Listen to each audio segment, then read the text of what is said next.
कि इस बार एग्जाम में बड़ा बदलाव क्या होगा।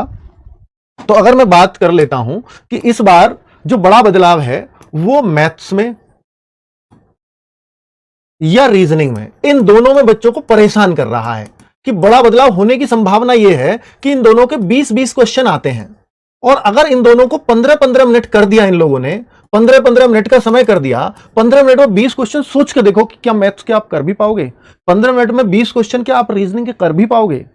अब यहां दो संभावनाएं हैं, मैं पहले भी कह चुका हूं कि या तो ये होगा या पहले वाला होगा। पहले वाला हुआ तो कोई समस्या नहीं, पर अगर ये हो गया तो क्या हम ऐसी प्रैक्टिस अब से थोड़ी सी करके चल सकते हैं क्या? अगर ये आया भी ना बच्चों ऐसा, तो फिर मैथ के क्वेश्चन आसान आएंगे, रीजनिंग के क्वेश्चन आसान आएंगे। आप देखो जब से टाइमिंग लगी है उसके बाद जहां जहां क्वेश्चंस आएंगे वो निश्चित तौर पर आसान होंगे। अभी तक ये सिर्फ फॉलो कहां हुआ है, अब लग तो सब में गया है, सीजीएल में भी है, सब में नियम है, लेकिन अब पहली बार इस पैटर्न पर सवाल आएंगे। और जो आया है एक बार सीपीओ में आया है, अब तक पिछले साल हुआ था वो, तो वहां भी पेपर देखोगे तो आसान रहा है, और कट ऑफ देखोगे तो काफी डाउन आ गई है। तो यही कारण है कि मैं ये कह रहा हूं कि इस बार कट ऑफ काफी डाउन मिलेगी अगर ये नियम लग गया तो। पर आप याद रखना बच्चों कि अगर रीजनिंग में आपके पहले 22 मिनट लगते थे और अब आपको 15 मिनट में करने को आ गया, रीजनिंग में तो 20-22 ही लगते थे ना पहले भी, अब 15 मिनट में करने को आ गया, तो आप यकीन मानना 17-18 क्वेश्चन 15 मिनट में भी कर दोगे। वो जो 2-3 प्रश्न होते हैं ना, वो जो 2-3 प्रश्न होते हैं वही आपके 5 से 7 मिनट ले जाते हैं। तो इसलिए घबराने की आवश्यकता नहीं है, मैं 17-18 करके संतुष्ट हो जाऊंगा। और जो 17-18 यहां भी मैं 15 मिनट में 17-18 क्वेश्चन करने की सोचूंगा, मैं 20 क्वेश्चन करने की नहीं सोचूंगा। अच्छी बात यह है कि जिन बच्चों का मैथ्स थोड़ा वीक है उनको इसमें फायदा हो जाएगा। कैसे फायदा हो जाएगा? कि जिसका अच्छा होता था वो 20 में से 20 करके आता था, हार्ड क्वेश्चनों के लिए उसके पास टाइम होता था, मैनेज कर लेता था, जीएस और हिंदी के टाइम को इसमें दे देता था। लेकिन जिस बच्चे का मैथ्स कमजोर था वो पहले भी 15, 16, 17 तक अटक जाता था, और अब भी वो 15, 16, 17 कर जाएगा, क्योंकि आसान क्वेश्चन आएंगे इतने। तो ये फायदा आसान मैथ वालों को हो गया, जिन बच्चों का थोड़ा मैथ से थोड़ा टफ लगता है जिनको, उनके लिए ये फायदा हुआ है। और चूंकि ओवरऑल कट ऑफ 5 से 7 क्वेश्चन डेफिनेटली डाउन आ जाएगी, यानी 10 से 15 नंबर डाउन आएगी ही आएगी सिर्फ इस वजह से। तो इसलिए इस बदलाव से आपको घबराना नहीं है, इसको एक्सेप्ट करना है, हो जाए तो अच्छा है। पर अभी ये क्लियर भी नहीं है, क्लियर कब होगा? अक्टूबर में जाकर के। तो तब तक क्या करें? तब तक हमने यहां पर एक चीज अपनाई है कि हम हर संडे, एक संडे हम इस पैटर्न पे आपको पेपर देंगे, एक संडे जैसा पहले पैटर्न चल रहा था वैसे पे पेपर देंगे आपको। ठीक है, चलो अब देखो बच्चों, फॉर्म और एग्जाम और वैकेंसीज। फॉर्म में बता चुका हूं अक्टूबर में आने, एग्जाम बता चुका हूं, नहीं बताया तो सुन लीजिए, फरवरी में होना है, बिल्कुल फरवरी टू अप्रैल दिया हुआ है कैलेंडर में, क्लियर। वैकेंसीज की बात करूं तो देखो पिछली बार की वैकेंसीज जो अभी जिसका आप एग्जाम देके आओ, जिसके रिजल्ट का वेट कर रहे हो, अर्थात 2026 की, उसकी भी सुनने में आ रही है, वो भी बढ़ेंगी। अगर वो बढ़ गई तो भी ठीक, अगर वो नहीं बढ़ी तो इसमें और बड़ी वैकेंसीज आएंगी। अगर वो नहीं बढ़ती है तो 60,000 प्लस वैकेंसीज जाने की उम्मीद रहेगी। अगर वो बढ़ गई तो 50,000 इसकी कहीं भी फिर भी नहीं गई, क्योंकि इसमें जो बटालियन बढ़ाने की बात हुई है ना बीएसएफ और सीआरपीएफ में, उसका इंपैक्ट पिछली बार मिले ना मिले इस साल मिलेगा, क्योंकि इतना टाइम गृह मंत्रालय को पास करने में लगता ही है वैकेंसीज को। तो और सीआईएसएफ की 14,000 वैकेंसीज फिक्स है, वो हर 5 सालों तक वो 14,000 वैकेंसीज आनी ही आनी है, ये क्लियर हो चुका था। तो इसलिए मैं कह रहा हूं कि 50,000 के आसपास वैकेंसीज निश्चित है, 60 होंगी 65 होंगी, ये टाइम बताएगा।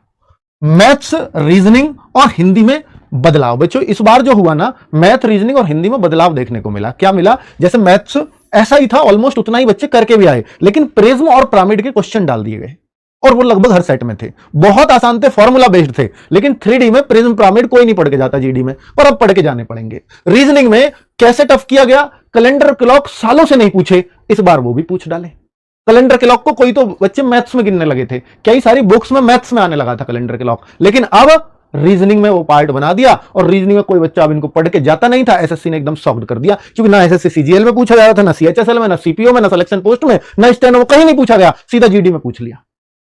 तो ये बच्चों के लिए शॉकिंग था। हालांकि बच्चों क्लॉक कैलेंडर जो पढ़ते थे वो पूरे में से पूरे रीजनिंग करके भी आए।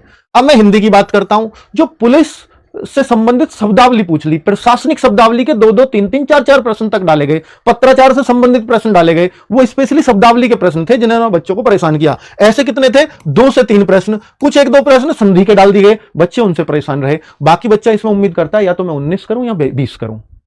ये सब ऐसा सब्जेक्ट है कि कुछ कहीं भी कुछ हो जाए, ये तो पूरा ही होगा। अब इसमें बच्चों को 16-17 नंबर मिले एवरेजन, 2026 में जब आएगा रिजल्ट आप देख लेना, 16-17 बच्चों के नंबर, तो बच्चे इससे बड़े दुखी। वैसे तो 20 में 16-17 ठीक है, लेकिन हिंदी में 16-17 एक्सेप्टेड नहीं है उनको, और ना होने चाहिए। क्योंकि हिंदी तो आपको पूरा ही करना चाहिए। अब ये जो पुलिस प्रशासनिक शब्दावली आई, ये इसलिए डाली जब वहां पर वो बोलते हैं ना कि जब पुलिस की भाषा में या जब ट्रेनिंग करते भैया वो सम्मन उनको देना, जी सम्मन को हिंदी में क्या कहें, ये यहाँ के बच्चों ने चलाया यार। तो उन्होंने पूछ लिया सम्मन की हिंदी बताओ, जो कोर्ट के सम्मन होते हैं। मतलब यहां का बच्चा क्या होता है जो हिंदी भाषी स्टेट, अजी से हिंदी में बताओ। तो उनको लगा यार ये बच्चे पूरे हिंदी ओरिएंटेड होकर के आए हैं, थोड़ी सी तो अंग्रेजी इनको जाननी पड़ेगी, वरना तो मेरे हर चीज को मतलब फिर ये हिंदी पूछेंगे। और वास्तव में फौज में उन भाषाओं उन शब्दों को हिंदी में बोला ही नहीं जाता, उनको उनकी हिंदी नहीं पता।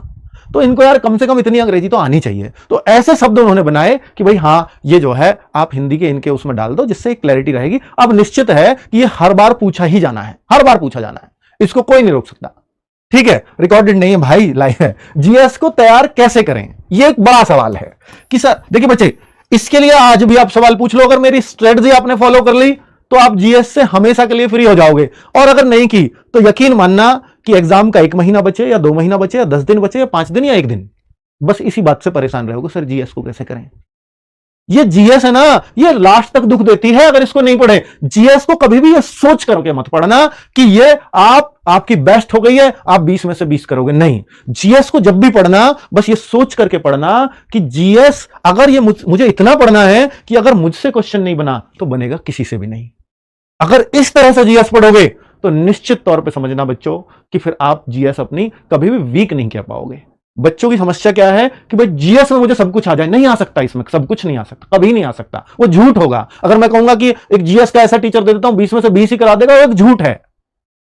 क्योंकि जीएस में 20 में से 20 टीचर भी कर पाएगा इस बात की गारंटी नहीं है, ये बिल्कुल सच है।